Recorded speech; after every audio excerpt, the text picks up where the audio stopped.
Good morning students. आज का हमारा टॉपिक है स्विस संविधान की विशेषताएं। इससे पहले हमने देखी थी ब्रिटेन के संविधान की विशेषताएं, अमेरिका के संविधान की विशेषताएं। आज हम स्विट्ज़रलैंड के संविधान की विशेषताएं देखेंगे। स्विट्ज़रलैंड का संविधान भी अपने आप में बहुत ही मौलिक है और कुछ ऐसी विशेषताएं हैं इस देश के संविधान की जो हमें किसी और देश के संविधान में नहीं मिलती है। तो आइए हम स्विट्ज़रलैंड के संविधान की विशेषताओं के बारे में अध्ययन करते हैं। सबसे पहली विशेषता हम लेते हैं निर्मित, लिखित और अपेक्षाकृत व्यापक संविधान। विश्व के अन्य देशों की तरह ही स्विट्ज़रलैंड का संविधान भी निर्मित है और लिखित है।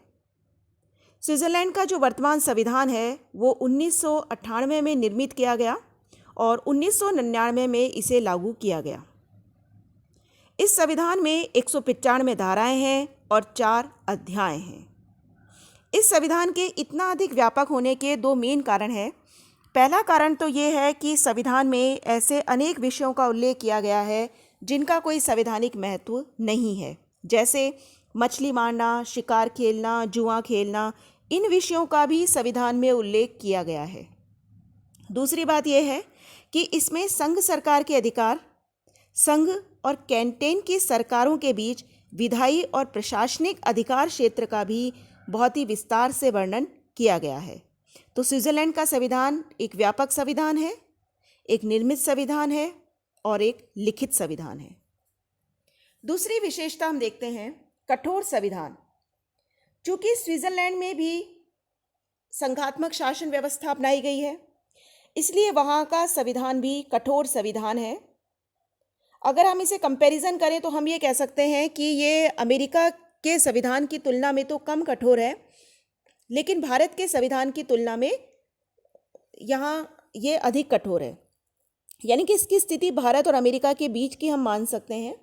इसका कारण क्या है? इसका कारण ये है कि एक तरफ तो स्विट्ज़रलैंड में संघात्मक शासन व्यवस्था है, तो संघात्मक शासन व्यवस्था होने के कारण संविधान कठोर होना ही है। लेकिन चूँकि जो स्विट्ज़रलैंड के लोग हैं वो अपने व्यवहार में पर्याप्त लचीले माने जाते हैं, तो जब भी आवश्यकता होती है तो वो अपने संविधान में संशोधन को एक्सेप्ट कर लेते हैं। तो स्विस जनता के स्वभाव के कारण ये संविधान थोड़ा कम कठोर हो गया है, लेकिन फिर भी चूँकि संघात्मक शासन व्यवस्था है तो स्विट्ज़रलैंड का संविधान एक कठोर संविधान है। फिर है प्राचीनतम गणराज्य। देखिए, स्विट्ज़रलैंड विश्व का प्राचीनतम गणराज्य है। स्विट्ज़रलैंड एक ऐसा देश रहा है जहाँ पर कभी भी राजतंत्र नहीं रहा। इवन जब यूरोप और एशिया के लगभग सभी देशों में राजाओं का शासन था, उस समय भी स्विट्ज़रलैंड में लोकतंत्रात्मक गणराज्य था। तो ये एक स्विट्ज़रलैंड की मेन विशेषता रही है कि स्विट्ज़रलैंड में कभी भी राजतंत्र नहीं रहा और वो विश्व का प्राचीनतम गणराज्य है। इसके बाद बात आती है संघात्मक शासन व्यवस्था। स्विट्ज़रलैंड के संविधान में ये कहा गया है कि स्विट्ज़रलैंड एक राज्य मंडल है, लेकिन वास्तव में देखा जाए तो स्विट्ज़रलैंड एक राज्य मंडल ना होकर एक संघ राज्य ही है, एक फेडरेशन ही है। संघात्मक शासन व्यवस्था के सभी प्रमुख लक्षण उस देश के संविधान में हमें मिलते हैं, जैसे वहाँ पर भी संविधान द्वारा केंद्र और इकाइयों में शक्तियों का विभाजन किया गया है। लिखित और कठोर संविधान है। संघीय न्यायपालिका है। राज्यों की नागरिकता है। संघीय व्यवस्थापिका के दूसरे सदन में सभी इकाइयों को समान प्रतिनिधित्व दिया गया है। तो ये सारी संघात्मक शासन व्यवस्था की विशेषताएं हैं जो स्विट्ज़रलैंड में भी है। तो इसलिए स्विट्ज़रलैंड एक फेडरेशन है, एक संघ राज्य है। स्विट्ज़रलैंड में 20 पूर्ण कैंटेन है और 6 अर्ध कैंटेन है। तो इस तरह वहाँ पर कुल 23 कैंटेन है। अच्छा, पूर्ण कैंटेन और अर्ध कैंटेन में अंतर क्या है ये हम देख लेते हैं। देखिए, जो पूर्ण कैंटेन होता है उसको संघीय संसद के दूसरे सदन यानी सीनेट में 2 प्रतिनिधि भेजने का अधिकार है। वहीं अर्ध कैंटेन को 1 प्रतिनिधि भेजने का अधिकार है। अर्थात जो सीनेट है वहाँ की, उस सीनेट में पूर्ण कैंटेन से जाते हैं 2 प्रतिनिधि और अर्ध कैंटेन से जाते हैं 1 प्रतिनिधि। दूसरी बात, संवैधानिक संशोधन के समय पूर्ण कैंटेन का एक मत माना जाता है और अर्ध कैंटेन का आधा मत माना जाता है। तो ये पूर्ण और अर्ध कैंटेन में अंतर है।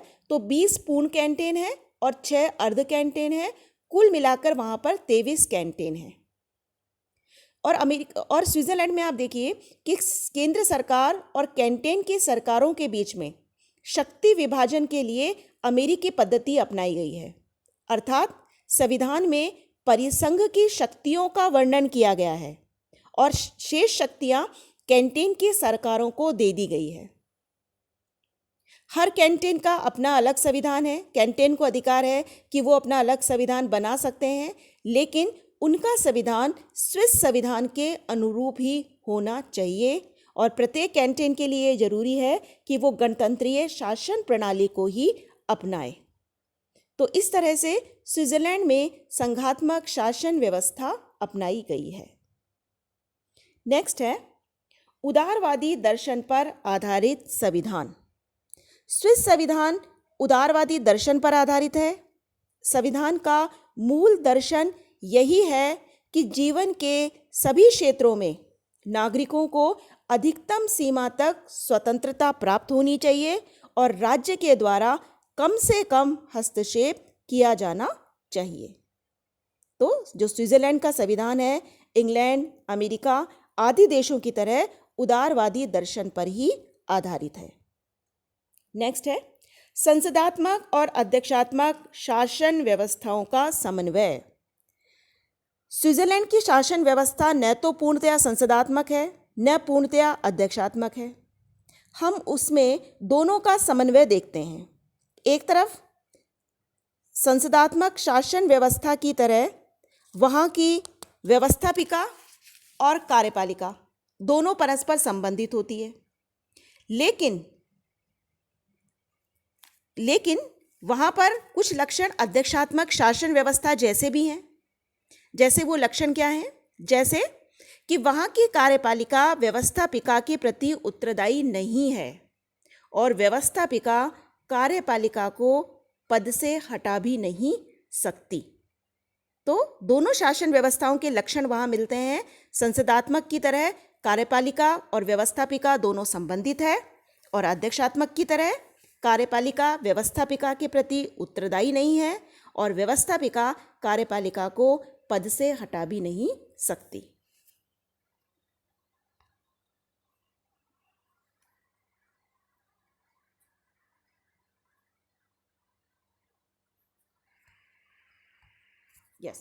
अब हम कुछ और विशेषताएं देख लेते हैं। अगली विशेषता है बहुल कार्यपालिका। देखिए, बहुल कार्यपालिका स्विस संविधान की एक प्रमुख विशेषता है, क्योंकि बहुल कार्यपालिका केवल स्विट्जरलैंड में ही हमें देखने को मिलती है। बहुल कार्यपालिका से क्या अभिप्राय है कि स्विट्जरलैंड में कार्यपालिका शक्ति 7 सदस्यों की एक कार्यपालिका में निहित है, जिसे कहा जाता है बहुल कार्यपालिका या संघीय सरकार, फेडरल गवर्नमेंट। इसमें 7 सदस्य होते हैं। इन 7 सदस्यों की शक्तियां बिल्कुल बराबर होती है और ये जो कार्यपालिका है, इन्हीं में कार्यपालिका शक्ति वहां निहित होती है। नेक्स्ट है औपचारिक अधिकार पत्र तथा अत्यधिक व्यापक रूप में मूल अधिकार। स्विट्जरलैंड के वर्तमान संविधान में एक औपचारिक अधिकार पत्र दिया गया है और साथ ही वहाँ का जो मूल अधिकार हैं वो व्यापक रूप में प्रदान किए गए हैं जनता को। स्विट्जरलैंड के संविधान का अनुच्छेद 7 से लेकर के अनुच्छेद 36 तक, अनुच्छेद 7 से अनुच्छेद 36 तक मूल अधिकारों का उल्लेख किया गया है। जो प्रथम अनुच्छेद है, अनुच्छेद 7, उसमें ये कहा गया है कि मानवीय गरिमा का सम्मान किया जाएगा तथा रक्षा की जाएगी। ये वहाँ के मूल अधिकारों का उद्देश्य है, जिसमें ये कहा गया है कि नागरिकों को वे सभी अधिकार दिए गए हैं जो व्यक्ति के गरिमापूर्ण जीवन जीने के लिए आवश्यक है। साथ ही अनुच्छेद 36 में, आर्टिकल 36 में मूल अधिकारों की सीमाएं भी निर्धारित की गई है। इस प्रकार से स्विट्जरलैंड के संविधान में व्यापक रूप से मूल अधिकार दिए गए हैं, साथ ही मूल अधिकारों की सीमाओं का वर्णन भी किया गया है। नेक्स्ट है धर्मनिरपेक्ष राज्य। स्विट्जरलैंड में एक धर्मनिरपेक्ष राज्य को अपनाया गया है। संविधान का आर्टिकल 15 ये बात स्पष्ट करता है। आर्टिकल 15 में सभी नागरिकों को धर्म और दर्शन की स्वतंत्रता प्रदान की गई है। इस अनुच्छेद में 4 धाराएं हैं और इन धाराओं का विश्लेषण करने पर हमें ये पता लगता है कि स्विट्जरलैंड एक धर्मनिरपेक्ष राज्य है और सभी नागरिकों को धार्मिक स्वतंत्रता वहाँ प्रदान की गई है। नेक्स्ट है संघीय क्षेत्र में न्यायिक पुनरावलोकन का अभाव। चूंकि स्विट्जरलैंड एक संघात्मक राज्य है, इसलिए वहाँ पर न्यायपालिका को न्यायिक पुनरावलोकन का अधिकार है। लेकिन विशेष बात यह है कि वहाँ का जो संघीय न्यायालय है, संघीय सर्वोच्च न्यायालय, उसे कैंटेन के कानूनों और प्रशासनिक कार्यों को तो अवैध घोषित करने का अधिकार है, लेकिन उसे संघीय कानूनों और संघीय प्रशासनिक आदेशों को अवैध घोषित करने का अधिकार प्राप्त नहीं है। अर्थात स्विट्जरलैंड में वहाँ की जो संघीय न्यायपालिका है, हम ये कह सकते हैं कि उसे आंशिक रूप से न्यायिक पुनरावलोकन का अधिकार है। संघीय न्यायपालिका कैंटेन द्वारा बनाए गए कानूनों और प्रशासनिक कार्यों की तो जांच कर सकती है, उन्हें अवैध भी घोषित कर सकती है, लेकिन वह संघीय कानूनों और सेंट्रल गवर्नमेंट द्वारा बनाए गए प्रशासनिक आदेशों की जांच नहीं कर सकती, उन्हें अवैध घोषित नहीं कर सकती। इसके पीछे कारण ये है कि स्विट्जरलैंड में प्रत्यक्ष लोकतंत्र को अपनाया गया है और वहाँ पर ये माना गया है कि संविधान की रक्षा करने का कार्य स्वयं जनता को है। जनता लोक निर्णय के माध्यम से संघीय व्यवस्थापिका द्वारा निर्मित किसी भी कानून को अवैध घोषित कर सकती है। नेक्स्ट है बहुभाषी राज्य। स्विट्जरलैंड एक बहुभाषी राज्य है। वहाँ पर लगभग 74% लोग जर्मन भाषी हैं, 20% लोग फ्रेंच भाषी, 5% लोग इटालियन और 1% लोग रोमांच नामक भाषा का प्रयोग करते हैं। तो स्विट्जरलैंड के संविधान में बहुभाषी राज्य की स्थिति को बनाए रखा गया है और वहाँ पर इन चारों भाषाओं को राज्य कार्य की भाषा के रूप में मान्यता दी गई है। नेक्स्ट है प्रशासनिक कानून पर आधारित न्यायपालिका। स्विट्जरलैंड की जो न्यायपालिका है वो इंग्लैंड की तरह विधि के शासन पर आधारित नहीं है, बल्कि वो फ्रांस की तरह वहाँ पर प्रशासकीय कानून को अपनाया गया है। प्रशासकीय कानून से क्या अभिप्राय है? वहाँ पर जनसाधारण और प्रशासनिक कर्मचारियों दोनों के लिए अलग अलग तरह के न्यायालय अपनाए गए हैं। इसके बाद नेक्स्ट है प्रत्यक्ष लोकतंत्र। प्रत्यक्ष लोकतंत्र स्विट्जरलैंड की एक प्रमुख विशेषता है। स्विट्जरलैंड के